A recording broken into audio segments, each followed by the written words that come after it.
Hello everyone, कैसे हो सब दोस्तों। आज हम डिस्कस करने वाले हैं एसएससी सीजीएल 7 मार्च 2020 शिफ्ट 2 यानी सीजीएल 2019 जॉब का पेपर 7 मार्च 2020 को हुआ था। पहला क्वेश्चन है, ये कह रहा है भाई दो ट्रेन है वो वाराणसी से लखनऊ के लिए निकलती है 11 बजे और 11:30 बजे। यानी एक 11 बजे निकली, एक 11:30 बजे निकली। अब इसकी स्पीड आपको 110 दे रखी है, इसकी 140 दे रखी है। कह रहा है कितनी दूरी आपस में मिलेंगी। देखो ये 11 बजे चली है, ये 11:30 बजे, यानी जब ये दूसरी ट्रेन चलेगी तो पहले वाले ने कुछ दूरी तय कर ली होगी। कितनी? देखो ये इसकी स्पीड 110 किलोमीटर प्रति घंटा है, तो आधे घंटे में कितनी जाएगी, यानी आधा जाएगी। भाई 55 किलोमीटर ये गई होगी। अब आपका क्या है, दूरी 55 है, यहाँ एक ट्रेन खड़ी है 140 वाली, यहाँ 110 वाली। अब ये इस डायरेक्शन में इसको कितने समय में पकड़ेगी, तो वो होता है आपका कुल दूरी बटे रिलेटिव स्पीड, यानी सापेक्ष काल। सापेक्ष काल आपका सेम डायरेक्शन में घट जाती है, यानी इसको काटेंगे 11/6 घंटे में। अब दूरी निकालनी है, तो जो दूसरे वाली ट्रेन है उसने 11/6 घंटे में उसको पकड़ लिया। तो ये आपकी स्पीड है, ये टाइम है, तो दूरी निकालनी है कितनी दूरी पे पकड़ा है। ये आ गया 140 गुना 11/6, 2 पे 3, 2 पे 11 से 70/3। जब इसको सोल्व करेंगे तो 3 दूनी 6 आ गया, उसके बाद 17, 3 पंजे 15 और आपका 20, 3 6 18, यानी 256 से 2 बटा। नेक्स्ट है, ये कह रहा है एक कॉन्ट्रैक्टर को 75 दिन में कोई काम खत्म करना था। 187 आदमी काम कर लेंगे जो 15 घंटे का पर डे काम करते हैं। 65 दिन के बाद 3/5 काम पूरा हो गया, तो कितने एडिशनल आदमी वो काम पर लगाए ताकि आपका काम टाइमली हो जाए। और अब आदमी क्या है, 17 घंटे काम करें, तो M1 D1 T1 equal to M2 D2 T2। देखो पहले आदमी कितने थे, 187 आदमी। M1 गुणा कितने दिन काम किया, 65 दिन, इंटू T1 कितने घंटे एक दिन में काम करते थे, 15 बटे W1। ये कह रहा है 3/5 काम ही कराए, लेकिन टोटल 5 था तो 3 कर दिया, इज इक्वल टू। अब देखो काम बच गया आपका W2 2 बचा हुआ है, टोटल काम 5 था। अब कह रहा है एडिशनल मैन, यानी 187 तो थे ही, प्लस उसने कुछ एक्स्ट्रा बंदे लगाए। तो मैं कह रहा हूँ अब टोटल के बंदे हुए हैं, M2 is equal to D2। D देखो 75 दिन यहाँ लगे, 75 दिन टोटल थे, 65 दिन उन्होंने काम कर लिया, यानी 10 दिन बाकी है। और अब कह रहा है T2 यानी 17 घंटे काम कर, इसको काट दो, 2 पंजे 10 और 3 पंजे 15, 5 से 5 गया, 17 पे 11 गया, 5 6 और 5 11 7, यानी के का मान आ गया 715। अब ये के क्या है, जो स्टार्टिंग में मजदूर थे प्लस एडिशनल आए हैं, 187 इसमें से घटा दो, आपका 8 आ गया, 2 आ गया और 5 आ गया, यानी आपका नेक्स्ट है। ये बताना है, इसको एक्सपेंड करना है, x³ प्लस y³ यानी a प्लस b की क्यूब। तो आपका ये होता है a³ plus b³ plus 3a² b plus 3b² a³ x² by 25, फिर a³ x² by 27 plus b³ आएगा x³ by 27 plus y³ by 125। अब ये देखो x³बाई 27, देखो इसमें तो 25 है, ये छोड़ दो, x³बाई 27 यानी इन तीनों में है। अब y³ बाई 125 ये भी तीनों में है। अब देखो 3a² a स्क्र करेंगे हम, x²/9 इंटू बी y/5, अब 3 से 3 यानी x²y/15। ये देखो कहाँ है, x²y/25 और x²y ये तो है ही नहीं, यानी ये आपका आंसर। इसको ओपन कर लो, सारे आंसर दे। ये कह रहा है x plus Y plus z 10 है और xy plus Y plus z इतना है, और आपको बताना है x³ plus y³ plus z³ minus 3xy। देखो इसका फॉर्मूला होता है, वो क्या होता है, x plus Y plus Z और x plus Y plus Z का square minus 3xy plus Y Z plus Z. ये आपको दे रखा है कितना, 10, यानी आंसर आपका 10 का मल्टीपल होगा। चलो 2 है, तो x plus Y plus Z का स्क्वायर यानी माइनस 15 दिए 55 आ गया गुना 10, ये आपका 100।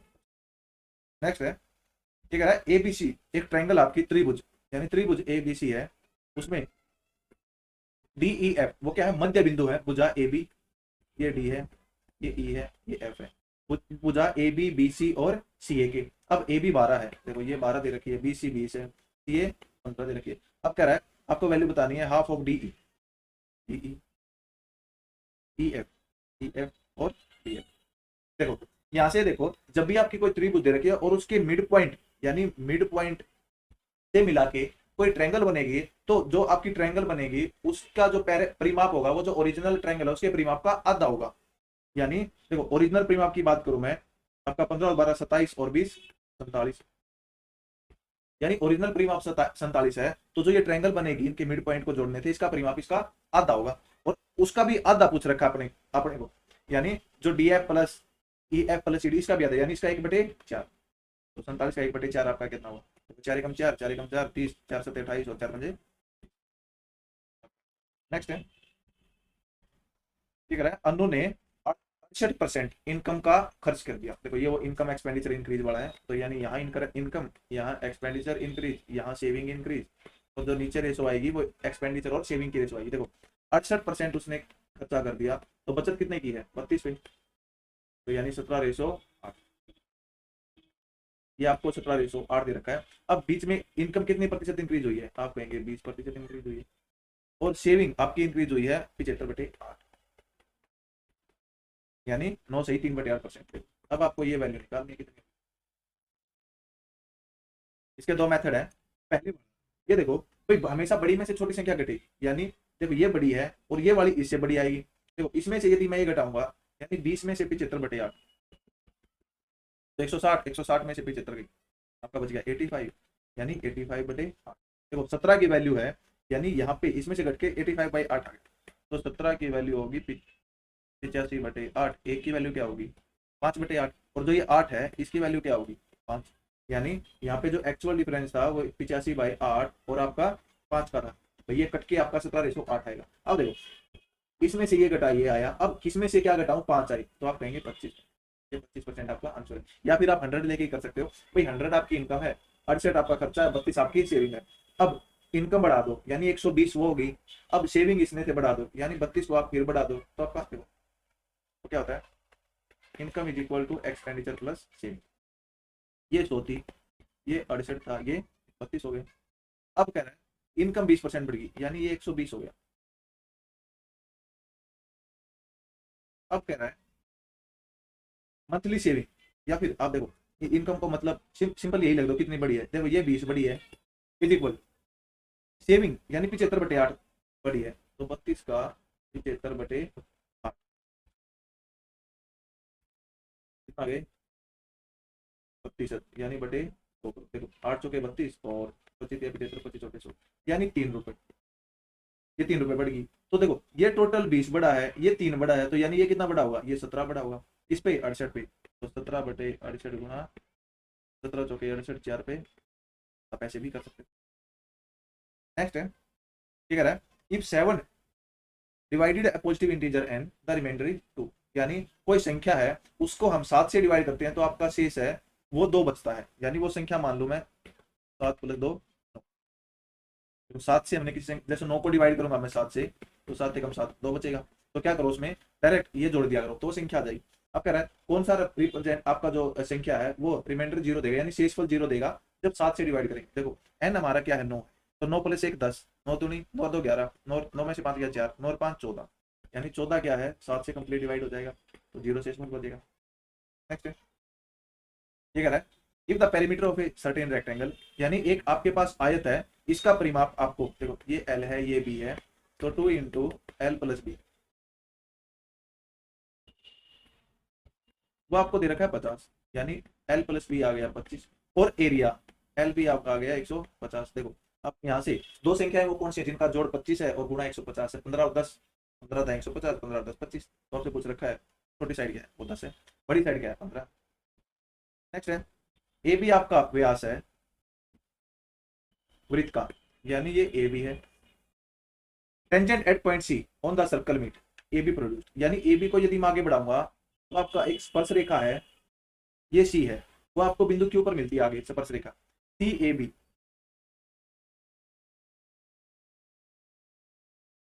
यानी देखो सी ए बी ये आपको दे रखा है 42 डिग्री।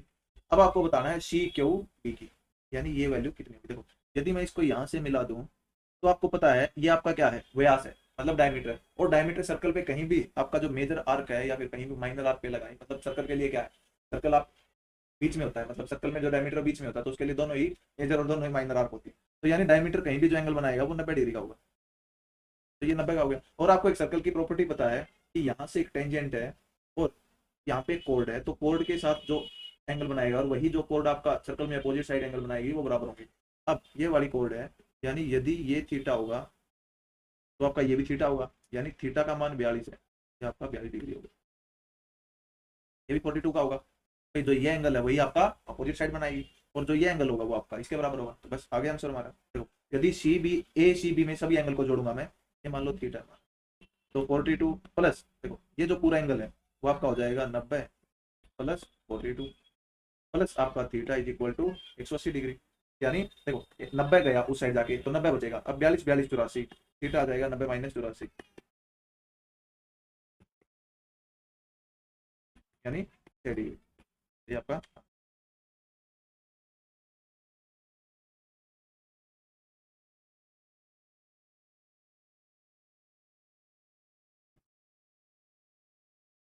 नेक्स्ट है।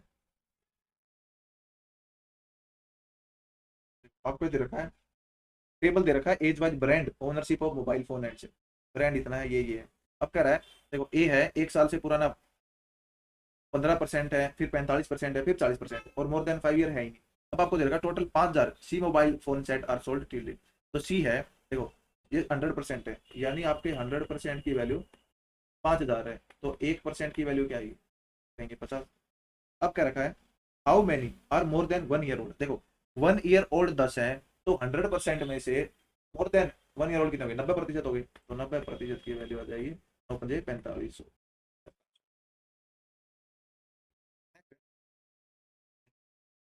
ये क्या रखा है भाई, टेबल आपको दे रखी है एनुअल प्रॉफिट की। अब पीरियड जो मैक्सिमम परसेंटेज प्रॉफिट दे रहा है वो बताओ। देखो मुझे ये बताओ भाई, यहाँ से कोई वैल्यू यहाँ बढ़ी है, यहाँ से वैल्यू यहाँ बढ़ी है, यहाँ से यहाँ बढ़ी है, यहाँ से यहाँ बढ़ी है, तो पूछा है कि कितना प्रतिशत ज्यादा बढ़ी है। देखो भाई एग्जाम में जाते क्या करेंगे, इनका डिफरेंस लेके बटे ये गुना 100 बटे ये गुना 100 5 मिनट निकाल देंगे। हमें ऐसे नहीं करना है, देखो थोड़ा ऑब्जर्व करेंगे ना आंसर आ जाएगा हमारा। देखो यहाँ पे देखो भाई, मैक्सिमम कोई चीज कब होगी, यानी एक डिनोमिनेटर होता है आपका, नहीं सॉरी एक न्यूमिनेटर होता है, एक डिनोमिनेटर होता है, यानी एक अंश होता है और एक हर होता है। देखो कोई भी चीज मैक्सिमम कब होगी, जब ये आपका कम हो, ये आपका ज्यादा हो, तभी कोई मैक्सिमम चीज हो सकती है। यहाँ पे जस्ट आप डिफरेंस देख लो, 690 है और ये आपका 625 है, तो यानी डिफरेंस हो गया आपका 65 का, 65 का बटे 625। ये सोल्व नहीं करना अभी। अभी देखो 690 और 725 यानी 35 का डिफरेंस आ गया, यानी 35 बड़ा है किस पे, 690 पे। फिर 775 और 725 यानी 50 बड़ा है 725 पे। फिर 815 और 775 यानी आपका आ गया 0 और 4 यानी 40/700। अब यहाँ पे एक चीज ऑब्जर्व करने वाली ये है कि सबसे ज्यादा चीज होगी भाई, ऊपर ज्यादा होना चाहिए नीचे सबसे कम होना चाहिए। सबसे पहले तो ऊपर सबसे ज्यादा देखो कौन सा है इन चारों में, आप कहेंगे ये है, और सबसे कम नीचे क्या है, सबसे कम भी ये है, तो ये आपका मैक्सिमम होगा। और ये वैल्यू आपकी क्या थी, जो ये वाली यानी 1500।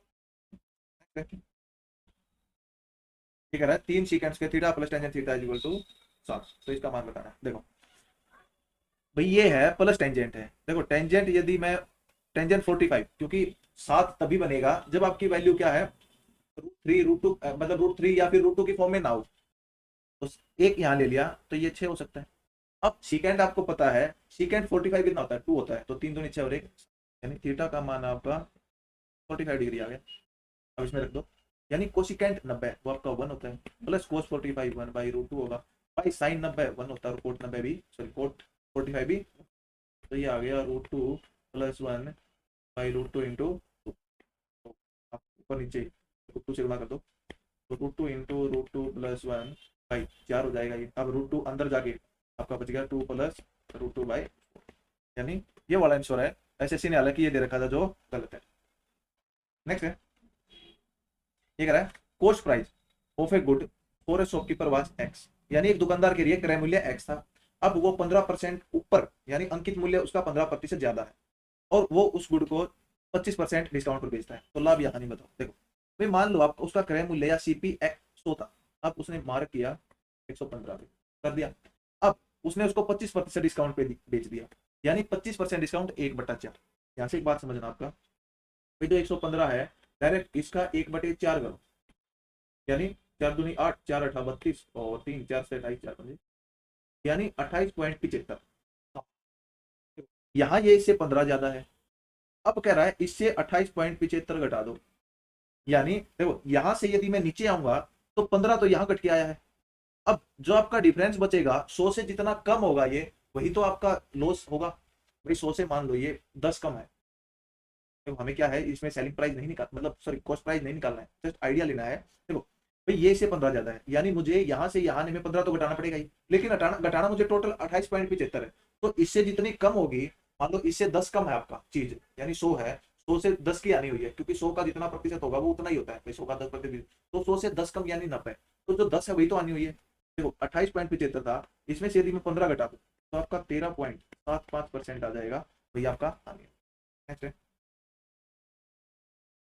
ये घटा, ये वैल्यू सोल्व, ये सोल्व करना आपको। 8 8 यानी आपका 9/8 है, बटे 16 17/4 गुणा 5/3 गुणा बटे 2 यानी 2 बटे माइनस 2/5 गुणा 4/3 गुणा 5/4, हाँ 3 × 3 तो 5/3, उल्टा करके लिखेंगे तो 3/11 दो का ट्राई काट दो, 17 से 17 गया, 2 दूनी 4, यानी 9/8 और नीचे बच गया 5/6, तो ऊपर जाके वो 6/5 हो जाएगा।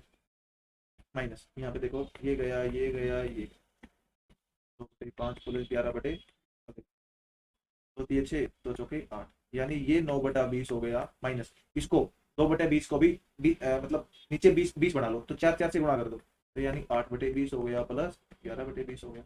अब 11 9 आपका 20, और 20 में से 8 गया 12, यानी आपका आ गया 11 9 20, हाँ 12, 12/20। अब इसको काट दो, कितना आ गया ये 6 नहीं 3, यहाँ पे गलती कर गया था। देखो 9 3 27, ये 3 गुणा नहीं किया हमने, यानी 27/20 माइनस ये 8/20 प्लस 11/20। देखो 27 और 11 यानी आपका 38, 38 में से 8 गया यानी 30/, आपका 3/2 आ गया, 1 से 1/। तो ऐसे क्वेश्चन हमें मतलब ध्यान रखना है कि ह्यूमन एरर, अपन ह्यूमन है तो एरर हम करेंगे ही करेंगे। ये है क्वाड्रिलेटर दे रखी है आपको PQRS, यानी एक चतुर्भुज है क्यू। अब इसमें दे रखा है RM परपेंडिकुलर टू QS, यानी QS है, अब RM यानी ये M है, ये परपेंडिकुलर है, और QS आपका 6 है, और PN परपेंडिकुलर है, वो भी इस QS के देखो। और आपको अक्षेत्रफल पूछा है, तो इसका जो अक्षेत्रफल होता है वो आपका होता है 1/2 गुणा जो आपको डायगोनल पूरा दे रखा है HQ, गुणा तो आपको डायगोनल पे परपेंडिकुलर मिलेंगे, यानी PN प्लस M। क्यों? क्योंकि देखो ये दो ट्रायंगल से बना है। अब ट्रायंगल का एरिया होता है 1/2 गुणा बेस गुणा हाइट, इस वाले ट्रायंगल का भी एरिया होगा 1/2 गुणा बेस गुणा हाइट, तो 1/2 गुणा बेस को माना जाएगा, तो हाइट 1 प्लस हाइट 2, तो यानी 1/2 गुणा HQ आपको दे रखा है 6 इंटू PN प्लस MR, यानी 3 और 2 तो 2 3 6 5 3 आपको एग्जाम में डायग्राम नहीं बनाना है, डायरेक्ट आपको लिखना है 1/2 और जितना दे रखा आपको, ठीक है भाई। 13 साल में एक सम है वो डबल हो जाता है साधारण ब्याज से। देखो जब भी आपका कोई सम डबल हो रहा है तो मतलब जितना ब्याज है उतना ही प्रिंसिपल है, यानी प्रिंसिपल 1 है, तो आपका देखो रेट बताना है, टाइम 13 साल है बटे 100, यानी दरमाश में बटे 100, principal rate time 100 is equal to ब्याज 8 है, तो इसमें डायरेक्ट आर आ जाता है, तो आएगा 100/13, 13 से 91, तो आपका कितना आ गया 90, और 13 ठीक 78, यानी 7.6 समथिंग कुछ आएगा, तो ये आपका ये कह रहा है भाई, टेबल बता रही है number of employees working at various department 16 से 19। अब कह रहा है किसमें मैक्सिमम, यानी सबसे ज्यादा किसमें काम कर रहे हैं ऑर्गेनाइजेशन में। देखो यानी किस साल आपका सबसे ज्यादा काम कर रहे हैं, यानी 16 17 18 19। देखो मुझे मतलब अपने को सबको ऑब्जर्वेशन की बात करें, इन दो में डाउट है, क्योंकि देखो ये है, ये हजार से ज्यादा ही है, ये आपके 60 65 145, यानी ये ज्यादा है दोनों, इन दोनों से तो ऊपर वाले दो छोड़ दो। अब यहाँ पे देखो, अब ये कितना ज्यादा है, ये आपका 10 ज्यादा है, यहाँ पे 10 कम है, यहाँ पे ये 5 ज्यादा है, और यहाँ पे ये आपका 4 ज्यादा है, तो यानी नीचे वाला आपका 9 ज्यादा है, ऑब्वियस ही बात है 2019 में ज्यादा। नेक्स्ट है, ये कह रहा है भाई एक आदमी ने चक्रवर्ती ब्याज की दर से कंपाउंड इंटरेस्ट अमाउंट, अच्छा एक आदमी ने चक्रवर्ती ब्याज की दर से कुछ राशि ली थी, वो 1 साल के बाद चक्रवर्ती ब्याज की दर से इतनी हो रही है, और 3 साल के बाद इतनी हो रही है। देखो यहाँ आपका मूलधन था, अब 1 साल में वो होगी 1250, और अब यहाँ से 2 साल में वो होगी 1458, यानी यहाँ से यहाँ टोटल 3 साल है। अब आपको बताना है कि सिंपल इंटरेस्ट बताओ उसी प्रिंसिपल पे 5 से ही 2/5 ईयर के लिए, और same rate of interest. Principal है कोई भी वैल्यू हो 100% होती है, मुझे रेट से मतलब है। अब दो देखो यहाँ से यहाँ कितने साल में हो रही है, 2 साल में, और CI आपका हमेशा स्क्वायर की फॉर्म में बढ़ता है 2 साल के लिए, क्यूब की फॉर्म में 3 साल के लिए। तो रेट निकालने के लिए इसका अंडरूट देखो, क्या इसका अंडरूट हो रहा है, नहीं, तो इसको काट के देखो 2 पे, क्या हो गया 625 और 2 से 14, देखो इसका अंडरूट हो रहा है, आप कहेंगे हाँ हो रहा है, यानी ये 25 का अंडरूट है और ये आपका 27 का अंडरूट है। तो देखो कितना, एक साल, यानी अब ये एक ईयर में आ गया, और एक ईयर में सीआई एसआई में सेम चीज होती है भाई, एक ईयर में सीआई एसआई के बराबर होता है, यानी 25 से 27 हो गया, तो कितना बढ़ा, तो किस पे, 25 पे गुणा, तो 25 हो गए, तो यानी 8% आपका आ गया। अब ये बताओ भाई, एक सम है वो कंपाउंड इंटरेस्ट पे एक साल के बाद 1250 हो रहा है, भाई प्रिंसिपल आपका 100% था, और एक साल में जो आपका सीआई एसआई है वो सेम होता है, यानी रेट आपका वही लगेगा, तो रेट 8% है। कहने का मतलब है जो ये हमारा 1250 है, ये 108% है, मूलधन था उसमें 8 जुड़ गया तो 108% हो गया। अब सिंपल इंटरेस्ट बताना है सेम सम के लिए, यानी कितने का, यानी ये आपको दे रखा है, तो 27/5, मूलधन का इतने प्रतिशत निकालना आपको। मूलधन का 108% की वैल्यू इतनी है, तो यानी इसके बटे 108। अब मूलधन का मुझे 27 × 8/5% निकालना है, गुणा 27/5 गुणा, ये मूलधन का 108% था, और अब मुझे मूलधन का 27 × 8/5% निकालना है, क्योंकि मुझे सिंपल इंटरेस्ट निकालना है, तो इसको काटेंगे, आंसर आ जाएगा, देखो 27 × 108, और 4 दूनी 8, 5 पे 5 दूनी 10, तो 250 दूनी, ठीक है ना, देखो ए स्क्वायर बी स्क्वायर सी स्क्वायर इतना है, इतना इतना ए बी सी, फॉर्मूला होता है इसका ए प्लस बी प्लस सी का स्क्वायर, वो क्या होगा, ए स्क्वायर जमा बी स्क्वायर जमा सी स्क्वायर जमा 2ab जमा 2bc जमा 2ca, यानी 2 कॉमन ले लो तो ab जमा bc जमा ca, देखो ये हमें निकालना है। ये दे रखा है मुझे 300 जमा 2 कॉमन ले लूंगा, ये मुझे दे रखा है 50, यानी 400 आ गया, और अंडर रूट इसका 30 आता है। नेक्स्ट है, ये दे रखा मुझे sine A plus cos A by cos A equal to इतना, तो इसके वैल्यू बता, इसको इसके नीचे ले लो, sign A by cos A यानी tan A minus cos A by cos A 1 is equal to 17/12, यहाँ से टेंजेंट ए आपका आ गया 17/12 माइनस 1, यानी जो टेंजेंट ए है 17 में से 12 गए 5, 5/12, यानी ये ट्रायंगल है, तो ये 5 है, ये 12 है, तो ये आपका 13 बच गया। अब आपको बताना है 1 माइनस कोस ए, यानी, या फिर इसको भी इसके नीचे ले लो, 1 बाई साइन ए क्या होगा, cosecant A minus cos by sine cot A, ये बताना है। देखो कोसिकेंट ए हो जाएगा 13/5 माइनस कोट ए हो जाएगा 12/5, और 13 में से 12 गए 1/5, ठीक है। रेडियस आपकी सर्कल है वो डिक्रीज हो जाए इतने से, तो टोटल एरिया, देखो एरिया होता है आपका रेडियस के स्क्वायर के प्रोपोर्शन में होगा, तो कोई भी संख्या यदि घट रही है या बढ़ रही है, तो आपका फॉर्मूला होता है x plus Y plus x y by 100। अब ये x is equal to y भी हो सकता है, और जब भी कोई भी चीज घटेगी तो उसको नेगेटिव ले लेंगे, भाई x भी घट रहा है वाई भी घट रहा है, तो नेगेटिव नेगेटिव ले लो, जब भी दोनों बढ़ेंगे तो हम लेंगे x plus y minus x y by 100, इतने प्रतिशत आपकी घटेगी, ये इतने प्रतिशत दोनों जब बढ़े रहे हैं तो बढ़ेगी। अब देखो, अब यहाँ पे देखो 11% घट रही है, तो 11 प्लस 11 माइनस 11 इंटू 11/, तो ये आपका 22 हो गया, 22 में से 1.21, ये 79 आ गया, और 21 में से 1 गया 20%। नेक्स्ट है, ठीक है भाई, पैरामीटर है एक आइसोसेल्स ट्रायंगल का वो 50 है, यानी एक समबाहु त्रिभुज है, दो भुजाएं बराबर होंगी, इसका परिमा 50 है, बेस 18 है, तो यानी दोनों भुजाएं बराबर हैं, तो 50 में 18 गए आपके 32 बच गए, तो ये 16 की आ गई, ये भी 16 की आ गई। नेक्स्ट है, ये बढ़िया लेवल का क्वेश्चन है, ये कह रहा है एक आदमी ने दो घड़ियां खरीदी ए और बी, जिनकी टोटल कीमत आपकी 800 है, और उसने सेम सेलिंग प्राइस पे बेची है। अब पहली पे उसको 18% लाभ हुआ है, और दूसरे पे 22% का लॉस हुआ है। देखो सेम सेलिंग प्राइस सेम है, यानी मैं मान लो भाई कॉस्ट प्राइस मेरा ए और बी था, अब ए है वो उसने 18% लाभ पे बेची है, यानी उसका कीमत कितनी होगी, आप कहेंगे 100% वो चीज थी, 18% लाभ हुआ था, 118% होगी वो अपनी, तो यानी ए का 118% बराबर है किसके, अब जो बी है उसको 22% लॉस हो गया, यानी बी का आपका आ गया 68%,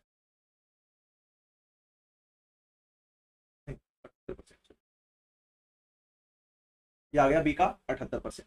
अब यहाँ से ए बाई बी निकालूंगा मैं, वो आ गया 78/, अब या तो इसको काट लो, या फिर यहाँ से देखो, अब 178 में इसमें जोड़ूंगा तो आपका ये 8 16 और 11 18 19, यानी 196, और इसकी हमें गिवन है कि भाई उन्होंने दो घड़ी खरीदी थी 800 रुपए की, कहने का मतलब है मैंने ए और बी सी पी माने थे, और वो 78 118 में, तो यानी 196 की वैल्यू 800 है, एक की वैल्यू हो जाएगी 800/100, और आपको निकालनी है कॉस्ट प्राइस यानी दोनों का ही, तो मैं 78 की वैल्यू निकाल दूंगा।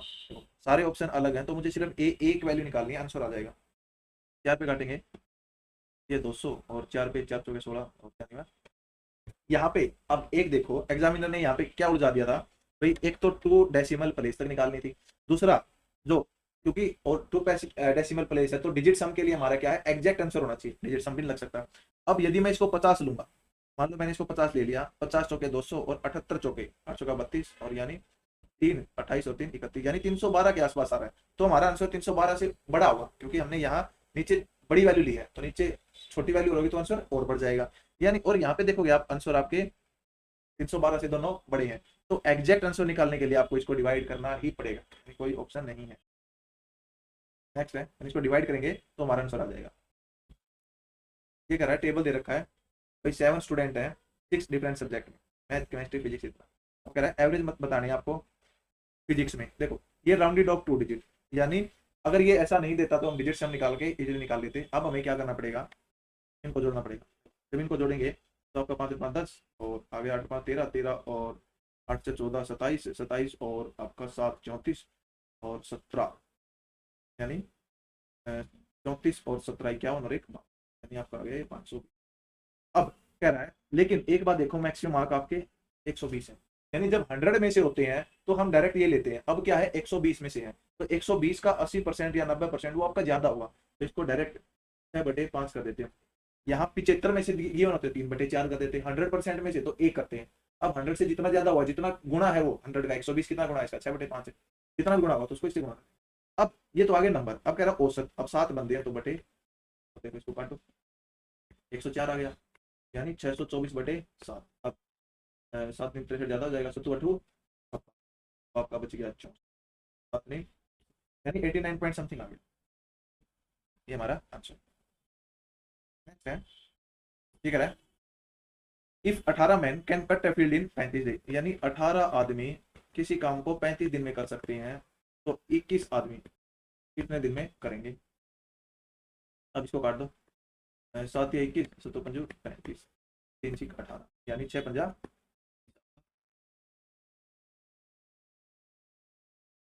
25